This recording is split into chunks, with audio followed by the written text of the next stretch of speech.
Hi, today we're going to talk a little bit more about the learning theories.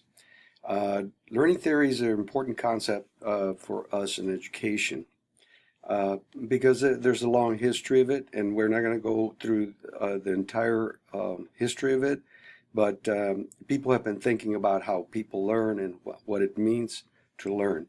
But the basic theories that we are going to cover today and that we're going to look at are the main ones. It's called behaviorism, cognitivism, and constructivism.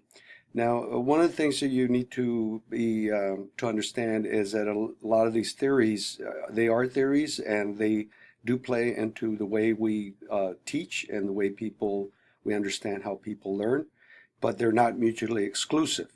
Okay, so the first one we're going to look at is behaviorism, and this is the more foundational one. We're going to look at few scholars that were looking at behaviorist theory, like John Watson is purported to be the first person that coined the phrase behaviorism, and of course we have knowledge of Ivan Pavlov and B.F. Skinner. Each one had their own scholarly view of what behaviorism was, but basically behaviorism fundamentally looks at the way that people learn, and the idea is that behavior is changed, that the way people act is changed by stimuli.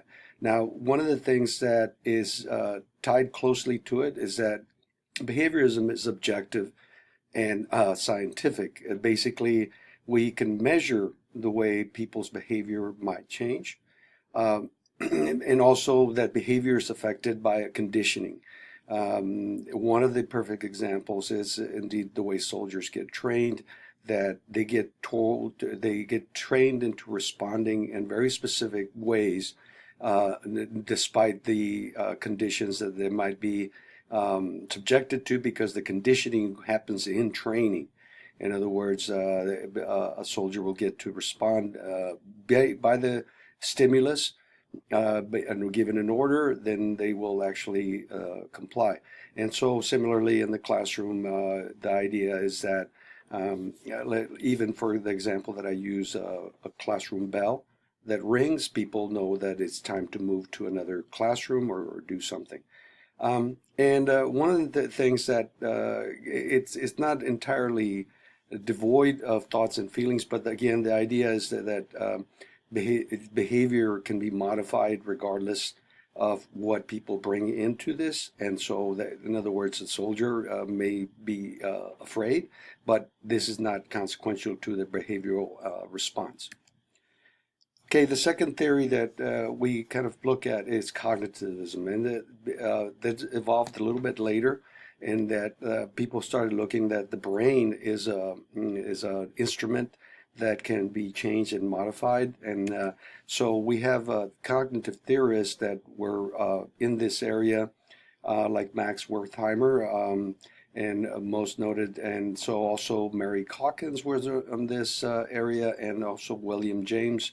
These are theorists, cognitive theorists that you might look at. There was quite a few more. This is just a few examples of the theorists that were involved in this thinking. Cognitivism primarily, and again, this is not exclusive to cognitivism, but it's the way people think. The way people think affects their learning. In other words, it's not like we're a blank slate. We have something there, and then we are able to do a cognitive learning.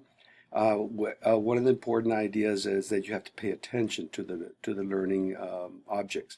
Also, it suggests that there is an acquisition of knowledge or a change in the way we think. And one of the other concepts is important is memory, and that's where we have a lot of ideas that people need to memorize things. Also, is the idea that we need to transfer this knowledge from just, let's say, the classroom and then into real life. Okay, and then the third concept that we look at today is constructivism.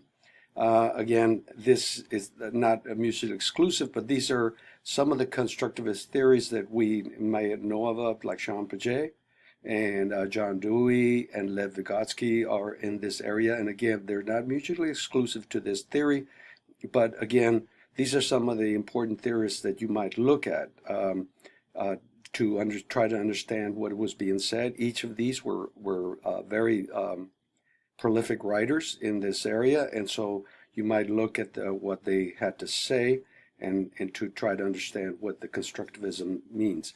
Constructivism, in this regard, is the active involvement of the learner in the learning. This is an important thing, that we don't come in as a blank slate. We come in with a little bit of a subject matter in our mind, and then we are able to understand things. Okay, so in this regard, learners have to have relevant knowledge to that learning object.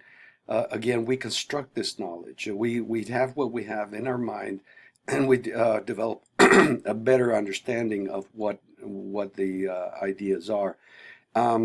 Concepts around constructivism are active learning, discovery learning, and you can see a lot of the open-ended questioning, where people can actually try to understand what the learning, what's going on in the learning environment, and of course there's problem solving. One of the important things that we have to understand about constructivism is the idea that, again, we want a deeper understanding of the learning, and that way we can solve a problem in different environment. In other words, important studies have involved the idea is that we learn to learn in this arena, this concept of constructivism. In other words, it's not just memorizing something, but we learn a way on how to adapt into a different environment. Okay, and so in summary, the important thing to understand is that how these ideas might play in the classroom. There might be behaviorism, cognitivism, and constructivism, but one of the important things is to understand that when you look at how we look at our students and what is important, we have to understand what prism, what lens we're going to use to develop that learning.